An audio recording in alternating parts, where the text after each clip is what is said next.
Olá pessoal, sejam bem-vindos a mais uma aula do curso de aromaterapia. Nesta aula estaremos trabalhando os métodos de extração dos óleos essenciais.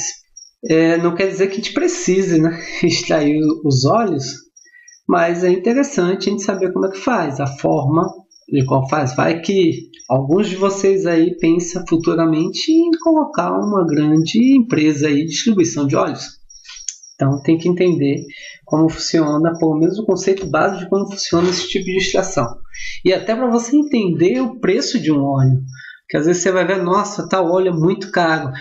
Ou então você vê um determinado óleo e vê que está barato demais e conhecer o método de extração dele, você vai compreender que isso aí tem algo errado. Então é muito interessante você saber a forma de cada óleo ele é extraído. Que aí você vai entender os custos para isso. Vamos lá. Os óleos essenciais são uma forma de energia vegetal mais concentrada que existe e são comumente usados em tratamentos de beleza, estética, saúde e bem-estar. São as principais formas de uso. Podemos extraí-los de folhas, flores, caules, sementes, raízes ou cascas. Para obter 1 litro de óleo essencial são necessárias centenas de quilos de plantas. Você vê que não é tão fácil. Milhares de plantas possuem óleos essenciais. São plantas de cheiro forte e característico, como o alho, a cebola, o orégano, manjericão, eucalipto, citronela, lavanda, minta e diversas outras. As rosas, todas que têm cheiros fortes, normalmente possuem óleos essenciais. Estima-se a existência de 30 mil espécies vegetais que produzem óleos essenciais, sendo que somente 10% dessas plantas são do conhecimento humano. Os óleos essenciais possuem princípios ativos que são estudados há anos pela farmacokinésia e aplicados em centenas de finalidades farmacêuticas, terapêuticas e cosméticas. São os principais meios de uso atualmente da aromaterapia. Vocês vão perceber com isso aqui também com o curso de aromaterapia que vocês já utilizam a aromaterapia há muito mais tempo do que vocês imaginam, sem nem perceber. Então, as finalidades farmacêuticas, terapêuticas e cosméticas são as que mais absorvem esses óleos essenciais. Os óleos essenciais possuem características físicas similares ao álcool e ao éter, são voláteis, não possuem viscosidade de óleo e não deslizam quando aplicados diretamente sobre a pele. Então, isso já é uma forma de você identificar um óleo de qualidade. Para aplicação, são indicados sempre diluídos em óleos vegetais ou bases neutras e cosméticos. Também chamamos isso de óleos carreadores. Então, a gente vai ter uma aula só de óleos carreadores. Vocês vão entender cada um deles, suas propriedades e qual o uso de cada um. O óleo essencial é a quintessência da planta. Sua extração é um trabalho árduo, porém compensador. Compensa mesmo, muito bacana. Existem várias maneiras de extrair os óleos, mas alguns fatores são importantes a gente observar antes. Rendimento de cada método, aplicação final do óleo essencial, localização do óleo essencial na planta e maneira de preparar as plantas antes da extração. Então tudo isso, quando vai extrair um óleo, ele é colocado em check-in, porque isso aí tudo vai ser aplicado.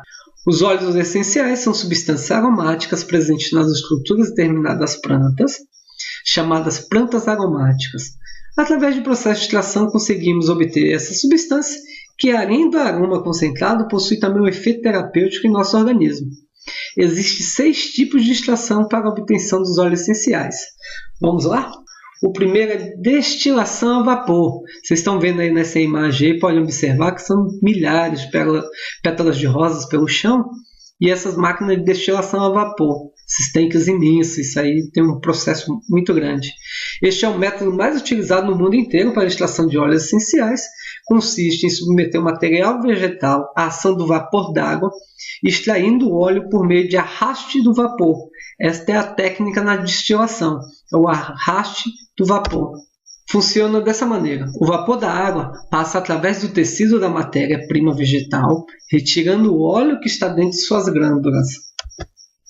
Logo que o óleo sai, ele sofre um choque térmico, vaporizando o que faz seu arraste atingir o condensador, onde esse hidrolato, esse é um nome hidrolato, pessoal, que se dá à água condensada com nutrientes resultantes do processo de extração.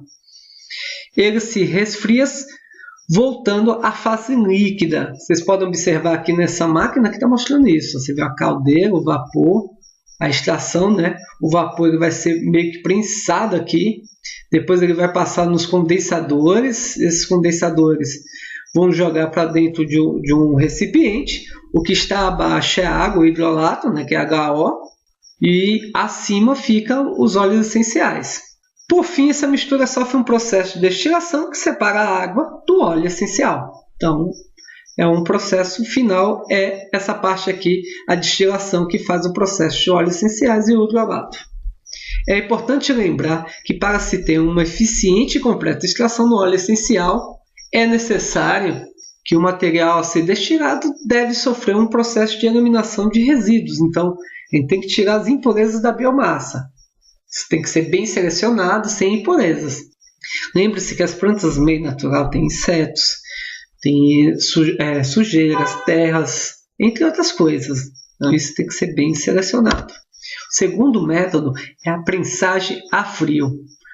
É a maneira mais empregada na extração de óleo de fritura de frutas cítricas.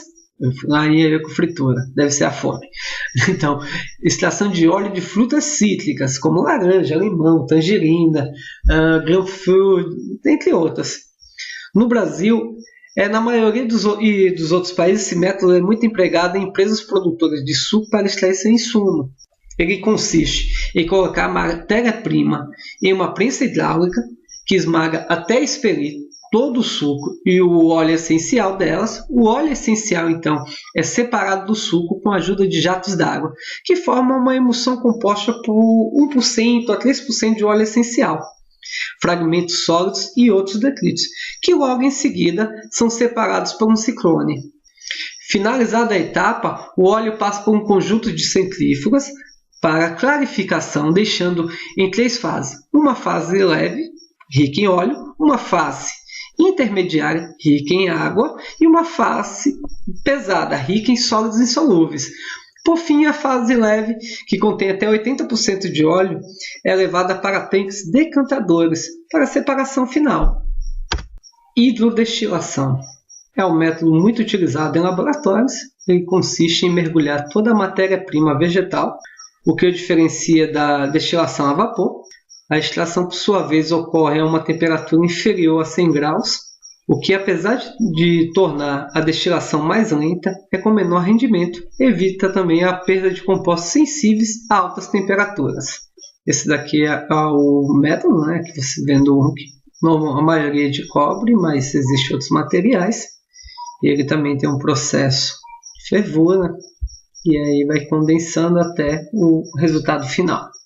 Industrialmente, esse processo é considerado obsoleto, cunhado até de artesanal. Vocês estão vendo aí uma imagem do início do século, onde eles praticavam, mas ainda é praticado em diversos países em desenvolvimento, onde o acesso a caldeiras a vapor é mais difícil. Enfriolagem, conhecido como enfriolagem ou enfloração, é uma técnica utilizada desde o século XVII para a extração de óleos essenciais de matérias-primas mais delicadas, como rosas, jasmins, violetas, flores emblemáticas cultivadas em glaze, cujos compostos podem sofrer alterações e perder propriedades quando usados outros métodos de extração. Apesar de ser um processo lento, caro e praticamente inutilizado, a enfriolagem ainda resiste e é a todo momento reinventado com o uso de novas tecnologias. Isso daqui seria uma foto, né? O pessoal preparando as telas, tudo direitinho. Essas telas vão ser embanhadas aí. O método clássico, por sua vez, consiste em picotar as pétalas da flor e colocar sobre algumas placas de vidros em contato com uma gordura animal ou vegetal inodora, não pode ter cheiro nenhum, que funciona como um processo de esponja. Passado 24 horas, as pétalas são substituídas, repetindo esse processo por semanas até que a gordura assuma um aspecto de pomada, saturada de óleo. Então, esta gordura é destilada, obtendo-se um concentrado oleoso aromático e, por fim, é misturado com álcool e novamente destilado, formando, por sua vez, o óleo essencial. Existe um filme chamado O Perfumista. O cara tinha um surto que Ele matava as mulheres, embanhava em gordura para extrair o cheiro dessas mulheres. É basicamente essa técnica aqui. Quem assistir esse filme vai lembrar da técnica. Que ele fazia exatamente isso. Ele botava concentrados e saía retirando essa gordura até ele criar, segundo ele, o perfume perfeito. Então é a técnica que mostra no filme exatamente essa aí. Extração por solventes. Algumas plantas e vegetais possuem características que as tornam muito delicadas e sensíveis, não podendo ser submetidas a altas temperaturas e não podendo, portanto, ser extraídas por destilação a vapor. São os casos das rosas, jasmim, néroli, flor de laranjeira, que precisam de métodos de extração menos agressivos para se obter o máximo de suas propriedades. Nestes casos, o uso de solventes como hexano, benzeno, tolueno ou éter de petróleo acabam por ser uma ótima opção, pois preserva as características e qualidades vegetais em questão. Quando acontece a extração por meio de solventes, originam-se dois produtos: concreto, que é posteriormente o absoluto. O concreto é a primeira etapa resultante da extração por meio de solventes, descrita acima, que são apolares. Nessa etapa, além do óleo essencial, são obtidos parafinas, ceras, gorduras, pigmentos e outros compostos oleosos, razão pela qual o composto possui uma consistência pastosa ou semissólida, como vocês estão vendo aqui, o concreto e a parafina nessa extração. Essas duas imagens, cada uma simbolizam um item. Já o absoluto é obtido quando o concreto é submetido a outro solvente, agora polar, o primeiro foi apolar, como o etanol. Nesse caso, o solvente purifica a mistura das substâncias citadas, levando a um produto final de consistência mais líquida. Atualmente, as novas tecnologias conseguem eliminar consideravelmente os solventes do concreto, né, e nos absolutos, o que tornava o processo antigamente perigoso, deixando praticamente nenhum solvente, no caso, traços do solvente, e os níveis mais seguros para o seu uso. Né? Solvente não é uma coisa que deve estar sendo ingerido. Mas hoje eles conseguem eliminar basicamente todo o solvente e não fica um traço sequer no óleo. Outro método, fluidos supercríticos.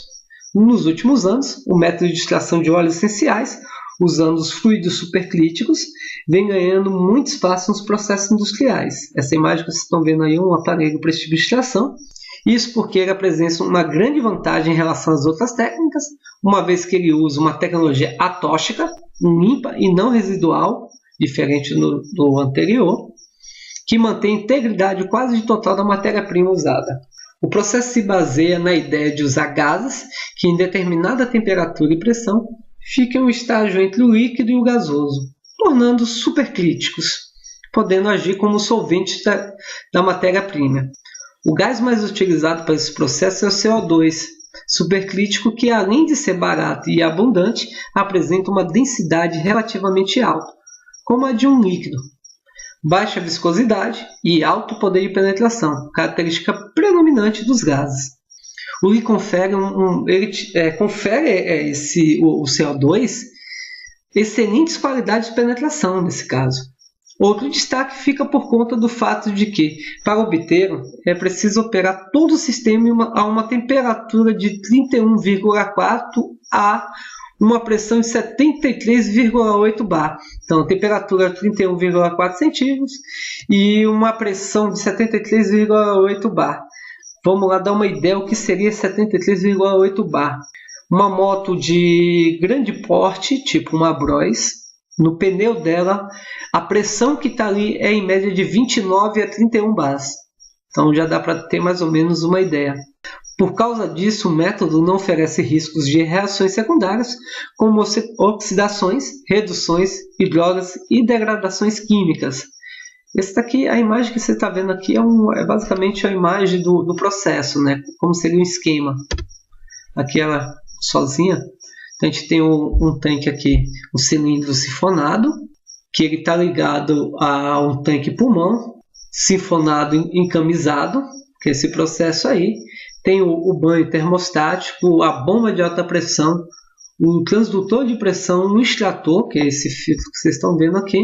Também é vinculado a mais um banho termostatos, válvula microtérmica com fita de aquecimento e um medidor de vazão e aqui o cilindro coletor. A parte final vai acabar vindo para essa área. O método para a extração de óleos essenciais funciona da seguinte maneira. A biomassa é colocada dentro de um cilindro que possui nas duas pontas uma capa de metal porosa, que tem a função de permitir a circulação do fluido supercrítico e das substâncias que foram dissolvidas. Com isso, o CO2 passa através da matéria-prima dissolvendo os óleos até um certo nível de solubilidade de equilíbrio. Após este processo, a solução gasosa sai do extrator e passa por uma válvula que reduz a pressão, causando o que chamamos de precipitação dos componentes dentro do separador. Nesta etapa, o CO2 é separado do óleo e é reciclado, dando início a um novo ciclo. São vários ciclos que acontecem tanto no cilindro quanto no separador, até que todos os componentes sejam extraídos e coletados no separador. A principal razão, talvez a única, que não faz com que este método seja amplamente utilizado, se dá pelo fato de seus equipamentos de extração serem muito caros. Para se ter uma ideia, uma unidade industrial dessa chega a custar milhões de dólares. Essa imagem que vocês estão vendo de fundo aí seria de um equipamento nesse método de extração. Esse seria dos mais básicos, mas custa muito caro. Então, eu acho que quem consegue utilizar isso aí são as indústrias de grande porte. Com isso, ficamos aqui nessa aula. Espero vocês na próxima aula, aí, onde a gente vai estar já vendo novas situações e os óleos carreadores, óleos essenciais, fichas de anamnese. Então, a gente tem muito material bacana aí para frente. Até mais, até a próxima aula.